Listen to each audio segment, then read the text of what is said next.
بسم اللہ الرحمن الرحیم۔ داستان محمد صلی اللہ علیہ وآلہ وسلم۔ بات یہاں تک پہنچی تھی کہ ہر ظلم جبر کر کے دیکھ لیا کفار نے۔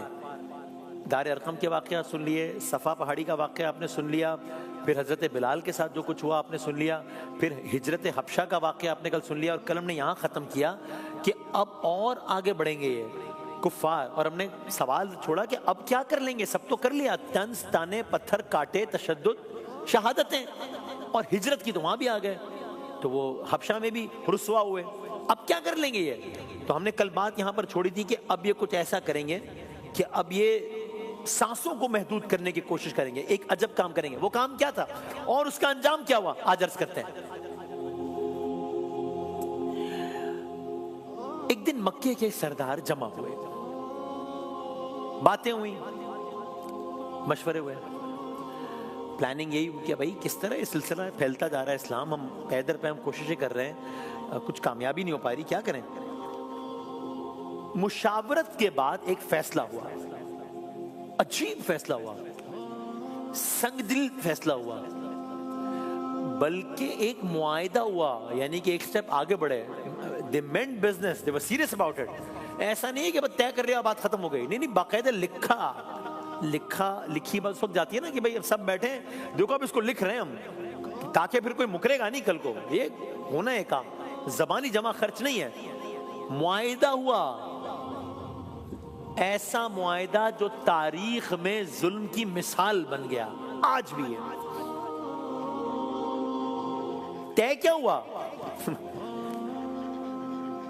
اس معاہدے میں طے کیا گیا کہ رسول اللہ صلی اللہ علیہ وآلہ وسلم کا خاندان بنی ہاشم سے کوئی خرید و فروخت نہیں کرے گا۔ معاہدے میں طے ہوا اور لکھ دیا گیا خاندان بنی ہاشم سے کوئی لین دین نہیں کرے گا۔ معاہدے میں طے ہوا، لکھ دیا گیا خاندان بنی ہاشم سے کوئی رشتہ طے نہیں کرے گا۔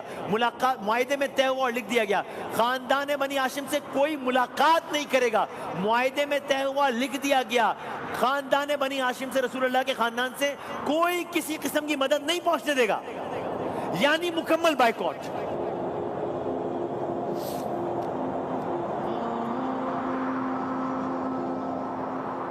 اس خاندان سے کسی قسم کا کوئی تعلق نہیں رکھے گا۔ آپ اس کا مطلب سمجھ رہے ہیں؟ بھائی اس معاشرے میں رہ رہے ہیں، ایک سوسائٹی میں ایک فیملی، ایک خانوادہ رہ رہا ہے، اس کو آئسولیٹ کرنا ہے۔ اس کا مطلب کیا ہوا؟ اس کا مطلب یہ ہوا کہ جب صبح ہوگی اور بھوک لگے گی اور کھانا کھانا ہوگا تو بازار جائیں گے نا کھانا خریدنے کے لیے، تو دکاندار بیچے گا نہیں۔ اس کا مطلب کیا ہوا؟ اس کا مطلب ایک سوسائٹی میں رہ رہے ہیں، جب اگلا دن آئے گا تو لوگوں سے ملیں گے نا، تو کوئی بات نہیں کرے گا۔ اس کا مطلب کیا ہوا؟ اس کا مطلب ہوا سوسائٹی میں ایک فیملی، ایک خاندان رہ رہا ہے تو نسل آگے بڑھے گی نا، رشتے ہوں گے نا، کوئی رشتہ نہیں طے کرے گا۔ مقصد صاف تھا، رسول اللہ کو صلی اللہ علیہ وآلہ وسلم کو تنہا کر دو اور ان کے قبیلے کو، خاندان کو اتنا کمزور کر دو کہ وہ خود ہی رسول اللہ کو روکنے پر مجبور ہو جائیں، معاذ اللہ۔ As I said، وہ صرف ملے نہیں، صرف کچھ طے نہیں کیا، بلکہ لکھا۔ بات آگے بڑھاتے ہیں، معاہدہ لکھا اور اسے کعبے کے اندر یا کعبے کے پاس لٹکا دیا گیا۔ اس چیز کی بڑی سمبولک سگنیفیکنس تھی اس زمانے میں، یعنی اس وقت مکے کی بریکنگ نیوز ہوگی ہے، سب سے بڑی خبر ہوگی۔ ارے سنا ہے، یعنی جو اس معاہدے میں شامل نہیں بھی ہوگا، ایک عام شہری، اس کو ہی پتہ لگ گیا ہوگا کہ ارے سنا ہے یہ طے ہوا ہے، ارے کعبے میں لکھ کے لٹکا دیا گیا ہے کہ اس خاندان سے کوئی کچھ نہیں کرے گا۔ آپ سوچیں آج اتنا بڑا شہر ہے نا، یہ اتنے بڑے شہر تو نہیں تو زمانے میں، شہر کے کسی مرکزی چوک پر کوئی اس طرح کی کوئی چیز ہو جائے تو لوگ کہیں گے نا اچھا ارے وہاں یہ ہو گیا۔ یہاں مکہ ہے، اتنا بڑا تو نہیں نا اتنا آج کل کراچی ہے، اور خانہ کعبہ، وہاں پر تحریر لگا دی جائے۔ اب کیا ہوا؟ اب صورتحال یہ ہوئی، اب عجیب ہے معاملہ۔ اب صورتحال یہ ہوئی کہ بنو ہاشم اور بنو مطلب کے لوگ مجبوراً، چونکہ اب تو کچھ ہو ہی نہیں رہا مکے میں، تو ان سب کو مکے کے ایک تنگ وادی نما حصے میں جانا پڑا۔ مکے کے ایک تنگ وادی نما حصے میں وہ سمٹ گئے، وہ جگہ جسے لوگ کہتے ہیں یا بعد میں کہنے لگے شیب۔ اب منظرنامہ مکے کی گلیوں سے نکل کے شیب ابی طالب کی گھاٹی میں آ گیا ہے۔ شعب ابی طالب، یعنی ایک پوری برادری، ایک پورا خاندان. کس کا خاندان؟ رسول اللہ کا خاندان. اس سے بڑا کوئی خاندان ہے دنیا میں؟ ایک پوری برادری، اپنے بزرگ، اپنی مائیں، اپنی بہنیں، اپنے بچے، اپنی عورتیں، سب ایک محدود جگہ میں محصور ہو گئے. جیل ہو گئی نا ایک طرح کی. یعنی یہ ستم کی انتہا نہیں ہے کہ باہر مکے میں تو چہل پہل ہو، ہاں یہ ظلم کی انتہا نہیں ہے کہ باہر مکے میں تو بازاروں میں رونقیں ہوں، یہ ظلم کی انتہا نہیں ہے کہ گھاٹی کے باہر کی دنیا کچھ اور ہو، یہ ستم کی انتہا نہیں ہے کہ باہر گھاٹی کے تو قافلوں کی آمد ہو، یہاں اندر ایک سناٹا ہو، ایک گھٹن ہو، ایک بے بسی ہو، اور رسول اللہ کی فیملی ہو.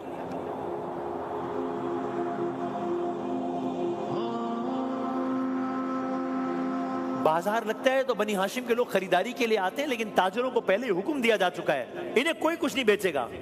ایسا بھی ہوتا ہے کہ دور سے کوئی قافلہ آتا ہے، بنی ہاشم کچھ خریدنے کا ارادہ کرتے ہیں، قریش کے لوگ پہلے پہنچ جاتے ہیں، سارا سامان خرید کر ختم کر دیتے ہیں تاکہ ان لوگوں کے لیے کچھ نہ بچے. یہاں تک کہ اب بڑا سخت مرحلہ شروع ہوا، یہاں تک کہ اب وہ دن آئے جب کھانے کی قلت حقیقت بن گئی. شارٹیج آف فوڈ، کھانے جو کچھ سٹاک تھا وہ ختم ہونے لگا. اب کئی دن چولہا نہیں جل رہا. بچے، کس کے بچے؟ رسول اللہ کے بچے، ان کی فیملی کے بچے. بچے بھوک سے روتے ہیں،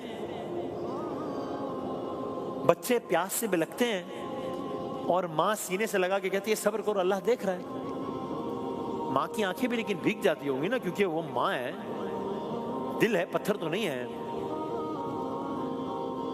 شیب ابی طالب کی ان گھاٹیوں میں رات کے سناٹے میں بچوں کے رونے کی آوازیں ہیں. باہر مکے کے گھروں میں کھانا پک رہا ہے، باہر مکے کے گھروں میں خوشبوئیں اٹھ رہی ہیں، اندر یہاں پیٹ خالی ہیں، آنکھیں نم ہیں، لبوں پہ دعا ہے. یہ کون لوگ ہیں؟ کائنات کی عظیم ترین ہستی اور ان کے قریبی لوگ، ان کی فیملی.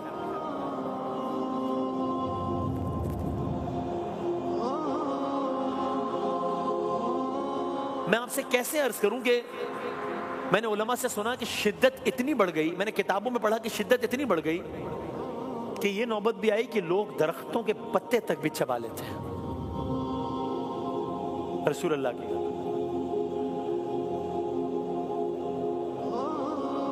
میں آپ سے کس منہ سے عرض کروں کہ میں نے علماء کرام کی زبان سے یہ تک سنا کہ نوبت یہاں تک آئی کہ بنی ہاشم کی، اب آپ اپنے بچوں کو ذہن میں رکھیں، یہاں تک نوبت آئی کہ بنی ہاشم کے پھول جیسے بچے بھوک سے تڑپ رہے ہیں، پیاس سے بلک رہے ہیں، اور اس کے سوا کوئی چارہ نہیں ہے کہ سوکھے چمڑے ابال کر اس کا پانی ان کے حلق میں ٹپکا دیا جائے.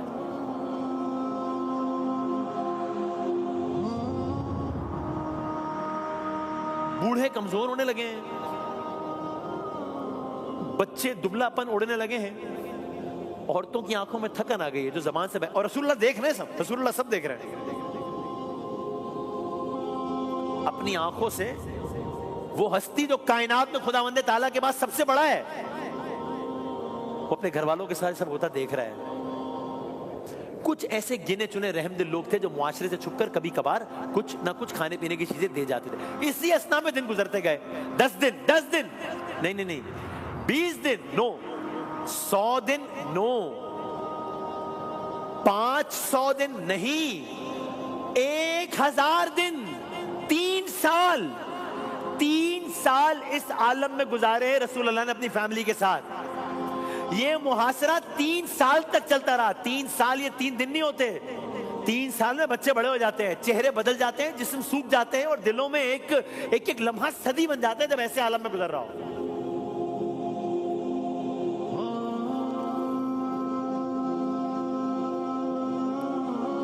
سو دن رات، ہفتہ، مہینے، سال، 2 سال، 3 سال، ایک لمحہ صدی بن کے گزر رہا ہے.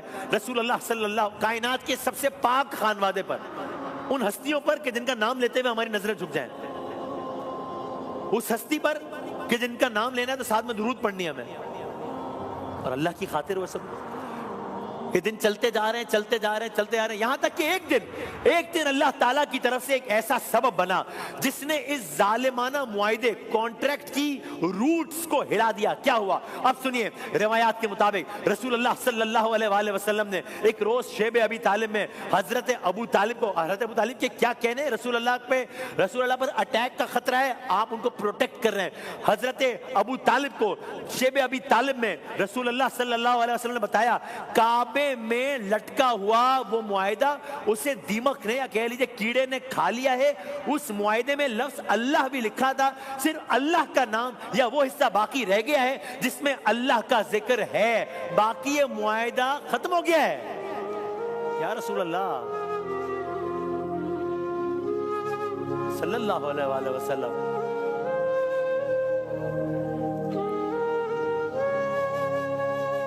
رسول اللہ نے کہہ دیا، حضرت ابو طالب نے سن لیا۔ آپ کانفیڈنس دیکھ رہے ہیں حضرت ابو طالب کا رسول اللہ صلی اللہ علیہ وآلہ وسلم پہ کہ کیسے ڈھال بن کے کھڑے ہیں کہ بس محمد نے کہہ دیا صلی اللہ علیہ وسلم، بات ختم ہو گئی۔ حضرت ابو طالب نے یہ سنا، اب حضرت ابو طالب قریش کے پاس گئے، حضرت ابو طالب نے سنا مکے والوں کے پاس گئے، اب حضرت ابو طالب ہیں اور مکے والے ہیں، حضرت ابو طالب ہیں اور وہ لوگ ہیں جنہوں نے بائیکاٹ کیا ہے، اب حضرت ابو طالب ان سے مخاطب ہے۔ ایک سخت لیکن کیا باوقار بات کی حضرت ابو طالب نے، کہا اگر آپ کانفیڈنس دیکھیں ان کا رسول اللہ پر، اگر میرے بھتیجے کی یہ بات سچی ثابت ہو گئی تو تم اپنا ظلم ختم کرو گے، اگر ان کی بات غلط ثابت ہو گئی تم جو کہو گے میں مان لوں گا۔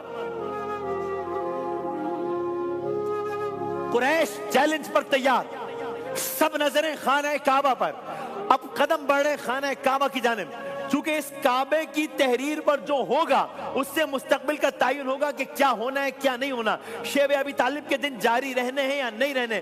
اب سب جا رہے ہیں خانہ کعبہ کی طرف، سب کی نظریں کعبے پر، سب کی نظریں اس لٹکے ہوئے معاہدے پر، یہاں تک کہ اب یہ سب کعبہ پہنچے ہیں۔ کعبے میں عجب عالم ہے، دلوں کی رفتار تیز ہے۔ اب جو معاہدہ اتارا گیا تو دیکھا واقعاً لکھائی کے بڑے حصے مٹ چکے ہیں، کھائے جا چکے ہیں، پورا کاغذ اپنی ذلت کی گواہی دے رہا ہے۔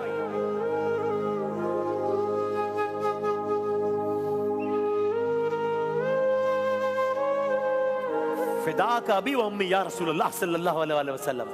یہ منظر قریش کے لیے ایک جھٹکا تھا، جو معاہدہ وہ کعبے میں لٹکا کر اپنی فتح سمجھ رہے تھے وہی معاہدہ ان کے ظلم پر گواہ بن گیا۔ شیب ابی طالب کا معاشرہ ختم ہو گیا،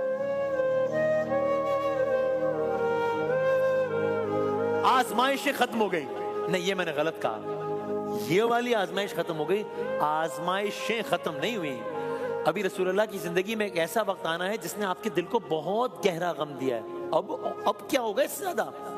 جو بات باتوں سے شروع ہوئی تھی، تانوں تک بڑھی، کانٹوں تک پہنچی، تشدد تک پہنچی، شہادتوں تک آئی، حبشہ تک گئی اور شیب ابی طالب پر آ گئی۔ اب اور کیا ہوگا؟ ایسا ہوگا کہ جو کہ آپ کے دل کو گہرے غم میں ڈبو دے گا۔ رسول اللہ کو اب کیا سہا ہے میرے اور آپ کے رسول نے؟ کلرز کریں گے انشاءاللہ۔